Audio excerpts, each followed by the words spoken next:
Hadirin yang saya cintai, yang ketiga soal keagungan Ramadan ini. Di dalam bulan Ramadan ada satu malam yang bobotnya khairun min alfi syahrin.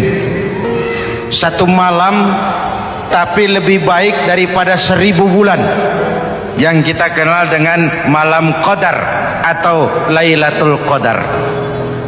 Sementara itu adanya pada sepertiga yang akhir dari bulan Ramadan, terutama di malam-malam ganjil. Di negeri kita lihat terjadi pergeseran nilai. Awal-awal Ramadan, minggu pertama pasar sepi, masjid ramai, full house, meledak. Betul? Padahal Rasul memberikan contoh, kalau sudah masuk sepertiga yang akhir Ramadan, beliau sing-singkan lengan baju, hamparkan sajadah, lebih banyak di masjid daripada di rumah. Itu baginda Rasul. Sing-singkan lengan baju, hamparkan sajadah, lebih banyak di masjid daripada di rumah. Hadirin yang saya hormati, di situ makna meraih kemenangan. Karena itu lebaran lain dengan Idul Fitri. Lebaran siapa saja boleh ikutan, tapi Idul Fitri milik orang yang melaksanakan ibadah Ramadan dengan baik. Nah, saya kembali kepada Lailatul Qadar. Semua kita, kecil atau besar, sengaja atau tidak, khilaf atau terpaksa, pasti punya yang namanya dosa. Di sini semua yang hadir nih, include saya, apa ada yang tidak punya dosa?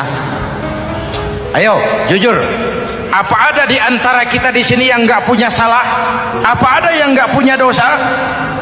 Setiap kita, kecil, besar, sedikit, banyak, terlupa, terpaksa, pasti punya salah. Sekarang kalau mau hitung dagang, kita diberi umur 65, 40 tahun penuh dosa, lalu taubat 25 tahun. Menurut neraca hukum dagang belum seimbang. Dosa 40 tahun ditebus taubat 25 tahun. Menurut neraca hukum dagang. Untung Allah tidak dagang-dagangan kepada kita. Di Ramadan ini Allah ngobrol pahala. Di Ramadan ini Allah membuka pintu rahmah yang seluas-luasnya. Sampai-sampai ada hadis qudsi, "Lau amiltumul khataya hatta mala'atis sama thumma nadimtum fataballahu alaikum." Kalaupun kamu berbuat dosa, penuh langit dengan dosamu, kemudian kamu menyesal dan bertaubat, Allah pasti akan menerima taubatmu. Hadirin yang saya hormati, inilah momentum Ramadan, saat dimana kita melakukan pemutihan diri. Masih ingat cerita dalam kitab Durratun Nasihin? Saya ulang lagi cerita ini untuk sugesti. Ada buajingan tengik pernah membunuh 99 orang. Satu saat hidayah datang kepadanya, terniat ingin bertaubat.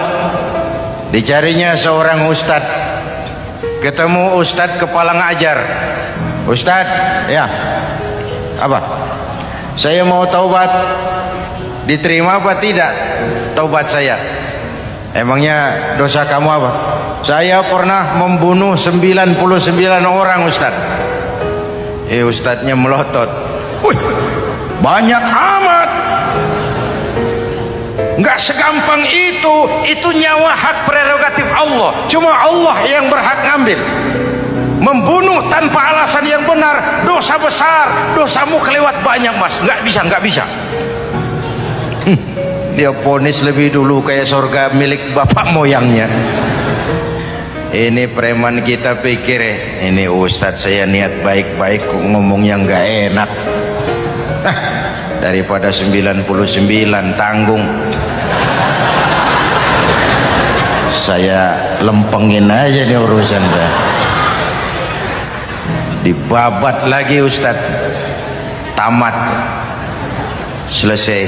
pas cepet. Niat taubatnya masih terus. Dia mengembara sampai ketemu seorang ustadz yang bijak. Waalaikumsalam Ustaz. Assalam. Ada apa? Ustaz, saya mau taubat, diterima apa enggak sih? Oh, sebelum mentari terbit dari sebelah barat, sebelum napasmu sampai di tenggorokan, Allah akan menerima taubatmu. Boleh jadi dosamu besar, tapi ampunan Allah lebih besar dari dosamu. Begitu Ustaz. Iya.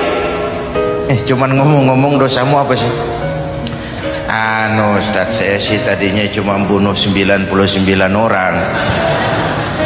Terus ada Ustaz ngomongnya nggak enak, jadi saya cukupin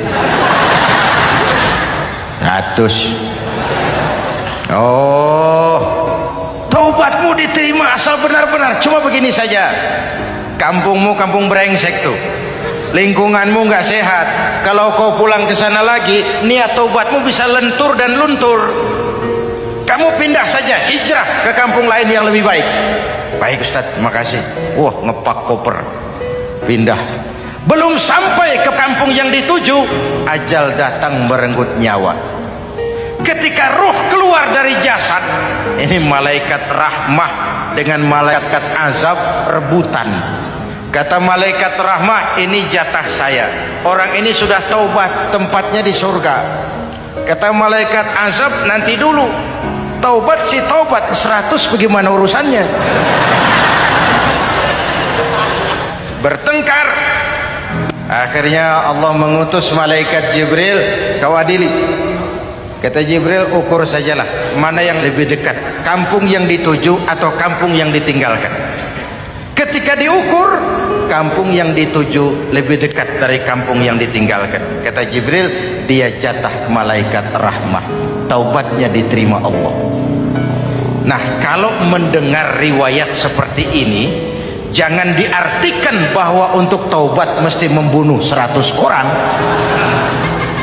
Ini harus diartikan, bagaimanapun besar dosa dan kesalahan yang kita lakukan, jangan putus asa dari rahmat Allah. Sebaliknya, bagaimanapun banyak kebaikan yang kita kerjakan, jangan puas hati dan sombong diri. Kita belum tahu akhir perjalanan hidup ini. Kita hanya berbuat dan berbuat. Kepastian itu haknya Allah. Ada yang masuk neraka karena menyiksa kucing, ada yang masuk surga walaupun sudah membunuh 100 orang.